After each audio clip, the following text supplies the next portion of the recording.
Assalamualaikum warahmatullahi wabarakatuh. Selamat datang di Dan Air Channel, media pembelajaran pendidikan agama Islam dan budi pekerti untuk SMA. Di sini kita belajar bersama, menggali ilmu, memperkuat iman, dan menumbuhkan akhlak mulia sesuai tuntunan Al-Quran dan Sunnah. Mari kita mulai pembelajaran dengan hati yang ikhlas, pikiran yang terbuka, dan semangat untuk menjadi generasi berakhlak dan berprestasi. Bismillahirrahmanirrahim. Mari kita mulai. Bab 2. Syu'abul iman, mahabbah, khauf, dan ridha kepada Allah Subhanahu wa Ta'ala. Pendidikan Agama Islam SMA kelas 10. Tujuan pembelajaran 1. Menjelaskan cabang iman, mahabbah, khauf, dan ridho kepada Allah Subhanahu wa Ta'ala. 2. Menganalisis cabang iman, mahabbah, khauf, dan ridho kepada Allah Subhanahu wa Ta'ala. 3. Menjelaskan bahwa dalam iman terdapat banyak cabang-cabang. 4. Mengimplementasikan mahabbah, khauf, dan ridho kepada Allah Subhanahu wa Ta'ala dalam kehidupan sehari-hari. 5. Mempresentasikan tentang mahabbah, khauf, dan ridho kepada Allah Subhanahu wa Ta'ala menggunakan media pembelajaran. A. Mahabbah kepada Allah Subhanahu wa Ta'ala. 1. Pengertian mahabbah kepada Allah Subhanahu wa Ta'ala. Mahabbah kepada Allah Subhanahu wa Ta'ala dapat diartikan dengan cinta kepada Allah Subhanahu wa Ta'ala. Pengertian cinta kepada Allah Subhanahu wa Ta'ala berarti siap untuk menjadi hambanya, serta sering menyebutnya melalui zikir dan lainnya. Siap menjadi hamba Allah Subhanahu wa Ta'ala berarti siap untuk taat. Taat yang dimaksud adalah mematuhi semua perintah Allah Subhanahu wa Ta'ala dan meninggalkan larangannya. 2. Dalil mahabbah kepada Allah Subhanahu wa Ta'ala. Qul in kana aba'ukum wa abna'ukum wa ikhwanukum wa azwajukum wa ashiratukum wa amwalun iqtaraftumuha wa tijaratun takhshawna kasadaha wa masakinu tardawnaha ahabba ilaikum minallahi wa rasulihi wa jihadin fi sabilihi fatarabbasu hatta ya'tiyallahu bi amrihi wallahu la yahdil qawmal fasiqin. Katakanlah Nabi Muhammad, jika bapak-bapakmu, anak-anakmu, saudara-saudaramu, pasangan-pasanganmu, keluargamu, harta kekayaan yang kamu usahakan, dan perniagaan yang kamu khawatirkan kerugiannya, serta tempat tinggal yang kamu sukai, lebih kamu cintai daripada Allah dan Rasul-Nya, dan daripada berjihad di jalannya, tunggulah sampai Allah mendatangkan keputusannya. Allah tidak memberi petunjuk kepada kaum yang fasik. 3. Cara mahabbah kepada Allah Subhanahu wa Ta'ala. Menurut Syekh Imam Nawawi Al-Bantani, beliau memberikan fatwa bahwa cara mahabbah atau mencintai Allah Subhanahu wa Ta'ala adalah sebagai berikut. A. Selalu memuji Allah Subhanahu wa Ta'ala. B. Selalu husnuzon kepada Allah Subhanahu wa Ta'ala. C. Meyakini kasih sayang Allah Subhanahu wa Ta'ala yang luar biasa. D. Meyakini kebenaran hukum-hukum Allah Subhanahu wa Ta'ala. E. Selalu takut berpaling dari Allah Subhanahu wa Ta'ala. F. Selalu membutuhkan Allah Subhanahu wa Ta'ala. G. Selalu berzikir kepada Allah Subhanahu wa Ta'ala. H. Sangat senang melaksanakan ibadah kepada Allah Subhanahu wa Ta'ala. Selalu senang melihat seseorang yang memuji Allah Subhanahu wa Ta'ala. 4. Manfaat mahabbah kepada Allah Subhanahu wa Ta'ala. Manfaat yang akan didapatkan apabila kita telah mahabbah kepada Allah Subhanahu wa Ta'ala adalah sebagai berikut. A. Dicintai oleh Allah Subhanahu wa Ta'ala. B. Berjumpa dengan Allah Subhanahu wa Ta'ala. C. Memperoleh manisnya iman. 5. Contoh mahabbah kepada Allah Subhanahu wa Ta'ala. Sebagai seorang hamba yang mahabbah atau mencintai Allah Subhanahu wa Ta'ala, kita akan sering menyebut namanya melalui zikir dan menjadi hamba yang total dan sempurna. Di Quran Surat Al-Qasas ayat 77, kita diperintahkan untuk seimbang dalam menjalani kehidupan. Dalam mencari rizki, kita harus bersungguh-sungguh dan penuh semangat. Begitu juga ketika waktu beribadah telah tiba, kita harus segera melaksanakan ibadah dengan penuh kekhusyukan. Dengan demikian, kehidupan kita seimbang antara dunia dan akhirat. Nabi Muhammad SAW sebagai contoh mahabbah berzikir dengan kalimat tahlil atau la ilaha illallah tidak kurang dari 100 kali sehari. Hadis riwayat Bukhari menjelaskan keutamaan membaca kalimat tahlil 100 kali sehari, antara lain seperti membebaskan 10 budak, mendapatkan 100 kebaikan, dihapuskan 100 keburukan, dan dijaga dari setan hingga sore hari. Penerapan mahabbah kepada Allah Subhanahu wa Ta'ala. Zikir adalah cara untuk senantiasa mengingat Allah Subhanahu wa Ta'ala, meliputi zikir hati, lisan, dan perbuatan. Zikir hati dilakukan dengan keyakinan bahwa Allah Subhanahu wa Ta'ala menguasai jiwa dan raga, mencukupi kebutuhan, dan menentukan segala kejadian.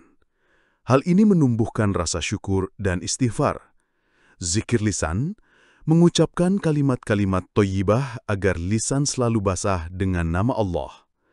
Zikir perbuatan, segala tindakan yang merupakan wujud ketaatan kepada Allah Subhanahu wa Ta'ala dan terus mengembangkan ketakwaan.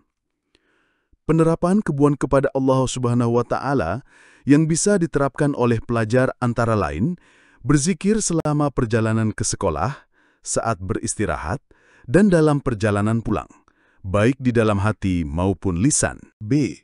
Khauf kepada Allah Subhanahu wa Ta'ala. 1. Pengertian khauf kepada Allah Subhanahu wa Ta'ala. Khauf kepada Allah Subhanahu wa Ta'ala dapat diartikan takut kepada Allah Subhanahu wa Ta'ala. Khauf yang dimaksud adalah rasa takut apabila dilupakan oleh Allah Subhanahu wa Ta'ala dan keadaan yang tidak mengenakan karena kemaksiatan. 2. Dalil khauf kepada Allah Subhanahu wa Ta'ala. Lau anzalna hadzal Qur'ana ala jabalin la ra'aitahu khashi'an mutasaddi'an min khasyatillah. Wa tilkal amsalu nadribuha linnasi la'allahum yatafakkarun. Seandainya kami turunkan Al-Qur'an ini kepada sebuah gunung, pasti kamu akan melihatnya tunduk, terpecah belah karena takut kepada Allah. Perumpamaan-perumpamaan itu kami buat untuk manusia agar mereka berfikir. Quran Surah Al-Hasyr ayat 21. 3. Cara khauf kepada Allah Subhanahu wa Ta'ala. Menurut Dr. Aid Abdullah Al-Karni, terdapat 3 cara seseorang takut kepada Allah Subhanahu wa Ta'ala sebagai berikut. A. Jujur kepada Allah Subhanahu wa Ta'ala, baik dalam pikiran, ucapan maupun perbuatan. B. Bertaubat, meminta ampunan atas dosa-dosa yang telah dilakukan dan merahasiakan amal kebajikan yang diperbuat. C. Menjadikan hari ini lebih baik dari hari kemarin. 4. Ciri-ciri seseorang khauf kepada Allah Subhanahu wa Ta'ala. Seseorang yang memiliki khauf kepada Allah Subhanahu wa Ta'ala akan dapat dikenali dengan ciri-ciri sebagai berikut. A. Akhlak dan perilakunya makin menenteramkan orang banyak. B. Lisannya tidak pernah berkata bohong dan bergunjing. C. Lisannya selalu digunakan untuk berkata baik dan zikir kepada Allah Subhanahu wa Ta'ala. D. Penglihatannya selalu dijaga dari pandangan-pandangan yang haram. E. Perutnya selalu diisi dengan makanan dan minuman yang halal. F. Kaki, tangan, dan pikirannya hanya dipergunakan untuk kebaikan.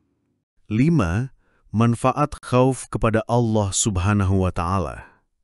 Menurut Imam Al-Ghazali, terdapat banyak manfaat yang akan diperoleh dengan menanamkan rasa takut semata-mata hanya kepada Allah Subhanahu wa Ta'ala sebagai berikut. A. menjadikan hati merasa tentram dan tenang, sebab ketakutan dan kedekatannya hanya kepada Allah Subhanahu wa Ta'ala. B. Nafsu menjadi terkikis dan keinginan terhadap dunia makin terkendali. C. Mendekatkan diri terhadap keagungan dan kemuliaan Allah Subhanahu wa Ta'ala. D. Hati makin jauh dari permusuhan, kedengkian, dan hasud. E. Memperoleh syurga Allah Subhanahu wa Ta'ala, sebagaimana dalam firman-Nya, Innal muttaqina fi jannatin wa uyunin. Sesungguhnya orang-orang yang bertakwa berada dalam surga yang penuh taman-taman dan mata air. Quran Surat Al-Hijr ayat 45. 6. Contoh khauf kepada Allah Subhanahu wa Ta'ala. Kita hendaknya memiliki rasa takut atau khauf kepada Allah Subhanahu wa Ta'ala. Ayat Al-Quran mengingatkan orang-orang beriman untuk menjaga diri dan keluarga dari siksa neraka yang bahan bakarnya adalah manusia dan batu, yang dijaga oleh malaikat yang kasar dan keras, serta selalu patuh kepada perintah Allah. Oleh karena itu, kita perlu takut terhadap siksa Allah jika tidak melaksanakan perintahnya dan melanggar larangannya. Contohnya, dalam melaksanakan sholat 5 waktu, kita harus melakukannya tepat waktu. Allah Subhanahu wa Ta'ala memperingatkan tentang celakanya orang-orang yang lalai terhadap sholatnya. Yang dimaksud dengan lalai adalah tidak peduli terhadap waktu dan tujuan sholat, serta bermalas-malasan dalam mengerjakannya. Kita berharap terhindar dari perbuatan tersebut. 7. Penerapan khauf kepada Allah Subhanahu wa Ta'ala. Umat Islam wajib takut hanya kepada Allah Subhanahu wa Ta'ala. Rasa takut ini harus ada di setiap waktu dan dalam segala aspek kehidupan. Salah satu cara membuktikan rasa takut kepada Allah adalah dengan melaksanakan semua perintahnya dan menjauhi segala larangannya. Contoh penerapannya adalah saat menghadapi ujian di sekolah. Seorang pelajar muslim yang memiliki khauf kepada Allah akan mempersiapkan diri dengan belajar dan berlatih soal. Kemudian, saat ujian, ia akan mengerjakan semua soal dengan percaya diri dan jujur, meyakini bahwa Allah akan meridhoi kejujurannya. Tindakan ini merupakan salah satu bentuk penerapan khauf kepada Allah Subhanahu wa Ta'ala. C. Ridho kepada Allah Subhanahu wa Ta'ala. 1. Pengertian ridho. Menurut bahasa, kata ridho berdasarkan Kamus Al-Munawwir berasal dari kata rodiya yardo, yang berarti senang, suka, rela, menyetujui, puas. Ridho adalah sikap ikhlas dan penuh bersyukur terhadap semua ketetapan dan keputusan Allah Subhanahu wa Ta'ala yang mencakup segala aspek kehidupan manusia. Sebagai Robnya dan Islam sebagai agamanya serta Nabi Muhammad sebagai Rasulnya, hadis riwayat Muslim, Rasulullah SAW menjelaskan bahwa orang yang memiliki sifat ridho kepada Allah Subhanahu wa Ta'ala adalah orang yang paling merasakan kebahagiaan dan ketentraman serta paling jauh dari kesedihan, kemarahan, dan kegelisahan. 2. Dalil perintah ridho. Walau annahum radu ma atahumullahu wa rasuluhu wa qalu hasbunallahu sayu'tinallahu min fadlihi wa rasuluhu inna ilallahi raghibuna. Seandainya mereka benar-benar ridho dengan apa yang diberikan kepada mereka oleh Allah dan Rasul-Nya, dan berkata, "Cukuplah Allah bagi kami. Allah akan memberikan kepada kami sebagian dari karunia-Nya dan demikian pula Rasul-Nya. Sesungguhnya kami adalah orang-orang yang selalu hanya berharap kepada Allah." 3. Macam-macam ridho. Berdasarkan ajaran Islam, sikap ridho dapat digolongkan menjadi 2 macam, yaitu ridho Allah kepada hambanya, ridho seorang hamba kepada Allah Subhanahu wa Ta'ala. Manusia bersikap ridho terhadap segala ketetapan dan keputusan Allah Subhanahu wa Ta'ala, baik terkait dengan nasib, rizki, kesehatan, kepandaian, dan jenis lainnya. Sikap ridho merupakan akhlak mahmudah atau akhlak terpuji. Sikap ridho wajib menjadi sikap hidup umat dalam kehidupan sehari-hari. Hal tersebut karena sikap ridho dapat mendatangkan berkah bagi kehidupan manusia, sehingga perlu untuk dipertahankan dalam setiap aspek kehidupan. 4. Cara memperoleh ridho. Agar manusia selalu diridhoi oleh Allah Subhanahu wa Ta'ala, terdapat berbagai cara, antara lain sebagai berikut. A. Bertakwa kepada Allah Subhanahu wa Ta'ala. B. Menjalankan ibadah secara rutin. C. Bersikap ikhlas. D. Bertawakal kepada Allah Subhanahu wa Ta'ala. E. Berdoa dan berzikir kepada Allah Subhanahu wa Ta'ala. F. Membantu terhadap sesama manusia. G.